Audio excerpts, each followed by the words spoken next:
नमस्कार दोस्तों। भगवान आप सभी का भला करे और आपकी सारी इच्छाएं मनोकामनाएं पूरी हों। यहाँ पर आपका सबसे पहला प्रश्न है कि कब आप बाहर जाएंगे, आपकी लॉन्ग टर्म फॉरेन ट्रैवलिंग रहेगी। तो लाइफ लाइन में सबसे पहले यहाँ पर आप देख सकते हैं कि आपकी छोटी छोटी रेखाएं बाहर की तरफ देखना अब शुरू करने वाली हैं।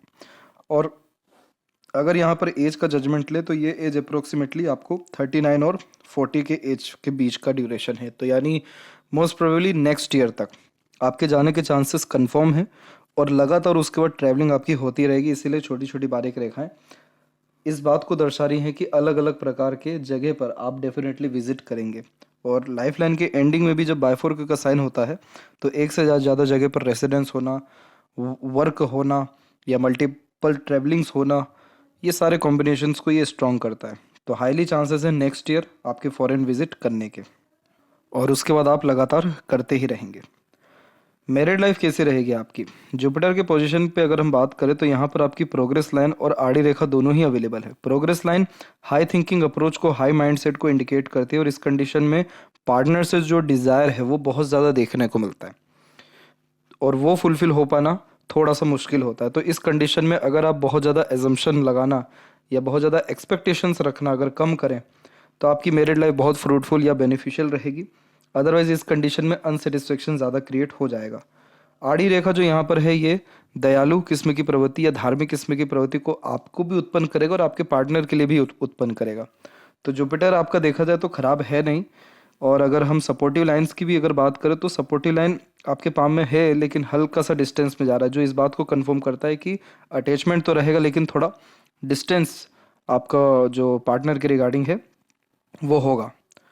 जैसे फिजिकल डिस्टेंस होना या कम्युनिकेशनल रूप से डिस्टेंस होना, वो कॉम्बिनेशन है। शुक्र के जो क्षेत्र है वो डेवलप कुल मिलाकर के ठीक है। तो इस प्रकार का शुक्र भी लग्जरीज कंफर्ट या मैरिड लाइफ में स्टेबिलिटी को बढ़ाता है, लेकिन इधर की आड़ी रेखा अननेसेसरीज वरीज को क्रिएट करती है जो ओवर थिंकिंग, नेगेटिव थिंकिंग के कारण या मल्टीपल डिज़ायर्स के कारण आती है। तो अगर आप अपनी खुद की डिज़ायर या एक्सपेक्टेशंस को कम करें तो फिर तो कोई प्रॉब्लम नहीं हो। और अगर आपकी ज़्यादा रहेगी तो आपके अंदर ग्रेटिट्यूड नहीं आएगा, और ग्रेटिट्यूड नहीं आया तो फिर तो शुक्र डिस्टर्ब होगा, तो मैरिड लाइफ में फिर ये चिंता क्रिएट करेगा। अदरवाइज ये मैरिड लाइफ को ही नहीं बल्कि फैमिली लाइफ को भी डिस्टर्ब करता है। जैसे फैमिली से चिंता आना, वहाँ से एक्सपेक्टेशन फुलफिल ना होने के कारण इरिटेशन, फ्रस्ट्रेशन आना। बस आपकी तरफ से थोड़ा सा अगर बैलेंस किया जाए तो फिर कोई भी प्रॉब्लम मोस्ट प्रोबेबली नहीं आएगा, क्योंकि ये आड़ी रेखाओं की भी एक अच्छी बात ये हो गई कि ये रेखाएं लाइफ लाइन को ज़्यादा टच नहीं कर रही हैं। अदरवाइज ये अगर टच करती तो बहुत मेजर इश्यूज को ये दर्शा देती, बट ऐसा नहीं है। शुक्र पर हर किसी की आड़ी रेखा होती है, डिपेंड करता है कौन किस प्रकार से अपने वरीज टेंशन को टैकल करता है। तो आप ओवर रिएक्ट ना करें, ओवर एम्बिशन ना रखें, तो फिर आपका शुक्र भी अच्छा रहेगा, जिससे luxuries, comfort, royalty, standard of living, ये चारों चीज़ें लाइफ में बढ़ेगी। इसीलिए आपका करियर ग्रोथ होने का चांसेस भी बहुत अच्छा है और लाइफ स्टाइल भी बहुत अच्छी हो रही है। आप लाइफ लाइन के ऊपर में देखेंगे तो अराउंड 36 तक तो बहुत स्ट्रगल आपने अपने लाइफ में फेस किया। 36 जैसे ही टच किया या उसके बाद में थोड़ा सा प्रोग्रेस लाइफ में या डिज़ायर एम्बिशंस कंप्लीट हुआ या अपने एफर्ट से आपने ग्रोथ किया। इसके बाद की आप लाइफ लाइन देखिए कि कितनी अच्छी चल रही है और स्मूथ है। तो ये करियर ग्रोथ जब होता है, जब लाइफ बहुत बैलेंस पोजीशन में आता है, सेटिस्फेक्शन जब मिलता है, सारे रिसोर्सेज की जब फुलफिलमेंट या अवेलेबिलिटी लाइफ में होती है और बहुत अच्छी अपॉर्चुनिटीज़ जॉब के रिगार्डिंग जब आती है, तो सन लाइन भी इंप्रूव होता है और लाइफ लाइन भी पॉजिटिव होता है। तो दोनों ये कॉम्बिनेशन अवेलेबल है, इसीलिए आपका शुक्र भी अच्छा है जो आलीशान घर के सुख और लग्जरीज बढ़ने जैसे योगों को कन्फर्म कर रहा है। तो यहाँ पर अगर किड्स की हम बात करें तो ये आड़ी रेखा जो होती है ये बच्चों के लिए भी बहुत अच्छी मानी जाती है। यहाँ पर पेरेंट्स को अपने बच्चों से बहुत ज़्यादा लाभ मिल पाता है, बच्चे बहुत ज़्यादा अच्छे निकलते हैं, लायक निकलते हैं, तो उनके जुपिटर माउंट पे आड़ी रेखा होती है जो उनके अच्छे कर्म या सत्कर्मों को दर्शाती है, जो बच्चों से निकलता है। तो इस कंडीशन में बच्चे संस्कारी, लायक निकलते हैं। और जितना ज़्यादा आप आध्यात्मिक रुचि रखेंगे, दान धर्म करेंगे, ये आड़ी रेखा और मजबूत होती जाएगी जुपिटर की। और ये जितनी मजबूत होती गई तो बच्चों का भाग्य में वो बाधा नहीं बनने देगी। बच्चों का काम सरलता से होगा या उनका जो भी इच्छा मनोकामनाएं हैं आपके प्रति या आपके प्रति करने की, तो वो निश्चित रूप से पूर्ण जल्दी हो पाएगी। तो ये आड़ी रेखा अच्छी मानी जाती है बच्चों के लिए। सूर्य का बहुत महत्वपूर्ण रोल होता है करियर ग्रोथ में। सूर्य की रेखा जब मजबूत या लंबी होना शुरू हो जाती है तो ऐसे जातकों के ऊपर रिस्पॉन्सिबिलिटीज बढ़ती है। इसके अलावा अपॉर्चुनिटीज़ काम के रिगार्डिंग बढ़ने लगता है, जैसे पोजीशन, अथॉरिटी, ये सारी चीज़ें बढ़ना शुरू हो जाती है। तो यहाँ पर ये कॉम्बिनेशन एक तो अच्छा दिखा, और सूर्य के ऊपर जो बायफोरक का साइन हो गया, ये पैसा बहुत अच्छा देता है।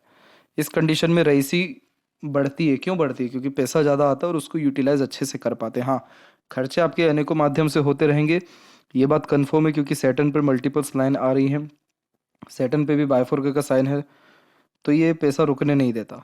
लेकिन पैसा हमेशा रहेगा, या करियर ग्रोथ होगा, या अपॉर्चुनिटीज़ आएगी, इस प्रकार का सन लाइन या बायफोरक का साइन सन पे कंफर्म करता है। तो अभी तो आपको और नए अवसर और तरक्की और मल्टीपल अपॉर्चुनिटीज़ मिलेगा, क्योंकि सन लाइन पे नीचे मल्टीपल्स लाइन है जो मल्टीटास्किंग नेचर देती है, तो अनेकों क्षेत्रों से लाभ मिलने के योग प्राप्त होते हैं। और इधर भी बायफोरक का साइन आलीशान घर के सुख अथवा संघर्ष के बाद मिलने वाले सफलता को भी इंडिकेट करता है। तो करियर के लिए तो बेफिक्र रहिए। आपके भाग्य रेखा में भी बायफोरक का साइन क्रिएट हुआ और इधर भी बायफोरक होता है, तो बर्थ प्लेस या जिस भी प्लेस पे आप रह रहे हो वो चेंजेस होने के चांसेस, रिसोर्सेज बढ़ने के चांसेस को भी ये डिनोट करता है। तो ये सारे कॉम्बिनेशन आपको बहुत हेल्प करेंगे नेक्स्ट ईयर से करियर ग्रोथ के लिए, फॉरेन से अपॉर्चुनिटी के लिए और लाइफ स्टाइल बेटर होने के लिए। तो यदि सबसे महत्वपूर्ण बात है आपके हाथ के रिगार्डिंग, यहाँ पर माइंड लाइन में भी अगर हम देखें तो बायफोर्क होता है, तो एक से ज़्यादा चीज़ों के प्रति अट्रैक्शन होना, टैलेंट क्रिएट होना, रिसर्च होना या नॉलेज गेन करना, ये कॉम्बिनेशन भी देता है। तो अगर इसकी भी एज हम जज करें तो करेक्ट 39 है। तो यानी ये और ये जो ट्रायंगल यहाँ पर बन गया, ये ट्रायंगल आपको बहुत इनोवेटिव आइडियाज़ देगा, या जो पास्ट मेमोरीज है उसके बिहाफ पे डिसीजंस अच्छे ले पाएंगे। आप जिद्दी बहुत हैं और इसीलिए अपने जिद को किसी भी हाल में पूर्ण करेंगे। इसीलिए जब भी ट्रायंगल जैसा साइन मस्तिष्क रेखा पे बनता है तो ऐसे जातकों के सारे प्लानिंग सक्सेसफुल हो जाते हैं या एग्जीक्यूट अच्छे से हो जाते हैं। तो इस यही रीज़न भी है कि आपकी लाइफ लाइन और माइंड लाइन की क्वालिटी दोनों इंप्रूव हो रही है। माइंड लाइन जो सेटिस्फेक्शन मेंटल लेवल पे दर्शाता है, लाइफ लाइन जो अच्छे हेल्थ और अच्छे लाइफ स्टाइल को डिनोट करता है। इसलिए बहुत कोई कमी परेशानी अब आने वाले समय में बिल्कुल भी नहीं दिख रही है। तो यदि सबसे महत्वपूर्ण बात है आपके हाथ के रिगार्डिंग, आशा करता हूँ सभी प्रश्नों का उत्तर मिल गया हो। तब तक आप अपना ध्यान रखें। आपका बहुत बहुत धन्यवाद।